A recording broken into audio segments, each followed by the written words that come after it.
Okay, imagine this. You're at Glastonbury, huge crowd, lights flashing, music pumping, and then suddenly, police are investigating one of the bands. That's exactly what went down recently with Kneecap, the Irish punk rap group.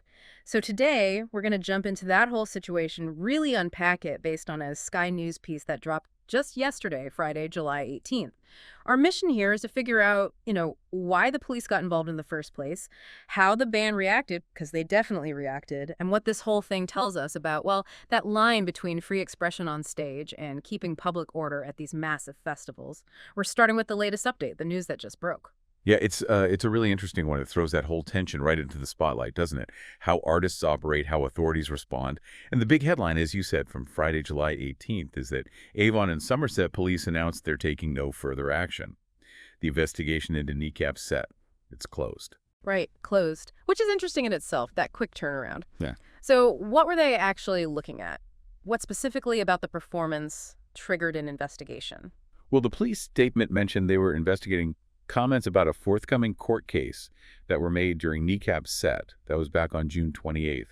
They were basically looking at it as a potential public order incident because of those comments. Okay, so focused on specific words related to a court case, not just general disruption, but then they dropped it. Why? What changed?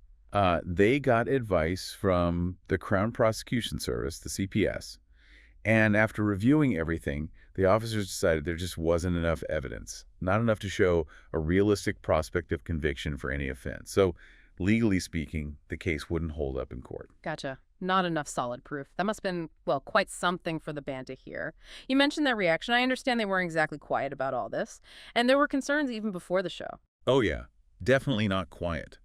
And you're right, leading up to Glastonbury, there were apparently quite strong fears over what Kneecap might do or say. Wow. It was serious enough that the BBC actually decided not to broadcast their set live, which, for Glastonbury, that's a pretty big decision. Shows the level of anxiety, I suppose. Wow. Okay, so the BBC backed off beforehand, and then after the investigation news broke, how did Kneecap themselves respond? They went straight to Instagram, put out a statement basically saying, look, every single person who saw our set knew no law was broken, not even close.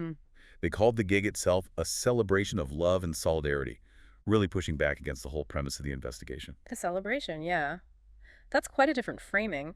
Did they say anything else about how it was handled? They did. They criticized the media reporting, saying it used wildly misleading headlines. And they also took issue with the police. They pointed out that the police publicly announced the investigation, but didn't make a similar public announcement or even tell the media, apparently, when they dropped it. Kneecap actually posted what they claimed was a photo of the police email confirming the case was closed, kind of taking control of that announcement themselves. So calling out the process as well as the initial decision. Now, going back to the trigger, these comments about a forthcoming court case, that sounds specific. What case were they actually referring to? Yeah, that's the crucial background here. It almost certainly relates to one of the band members, Liam Og hAnnaidh. He'd actually been in court, Westminster Magistrates Court, back in June. He was charged with a terror offense. Whoa, okay. A terror offense. What was the specific allegation there? The charge was for displaying a flag in support of Hezbollah during a gig last year. And Hezbollah is listed as a proscribed or banned terrorist organization here in the UK. Right, so displaying support for a band group. That's serious stuff. What's happening with that case now? Is it also resolved? No, that one's definitely not resolved. Liam Og hAnnaidh was released on unconditional bail, but he's got another court appearance scheduled for August. So that legal process is very much ongoing for him, separate from the Glastonbury performance investigation. Okay, important distinction. The Glastonbury comments investigation is closed, but the separate flag case is still active. And, it wasn't just Kneecap under the microscope at Glastonbury this year, was it? No, absolutely not. And that's important context. The police also investigated another act, the punk rap duo Bob Vylan, for their performance at the same festival. Bob Vylan, okay. What was the issue with their set? Similar situation. Different specifics, but also related to onstage comments. Bob Vylan apparently led onstage chants of death to the IDF, the Israel Defense Forces. That caused quite a stir, widespread criticism, and the Sky News article mentions it caused a BBC crisis. So very politically charged, very direct language. Death to the IDF chants. Yeah, I can see how that would cause a major reaction. And is that investigation closed too? No, it isn't.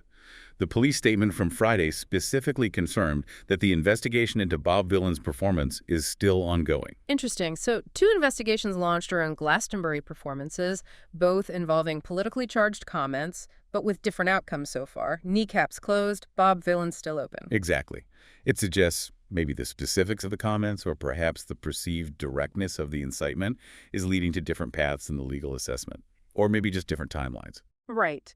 So, bringing it all together then, the police have drawn a line under the Kneecap incident at Glastonbury. No further action.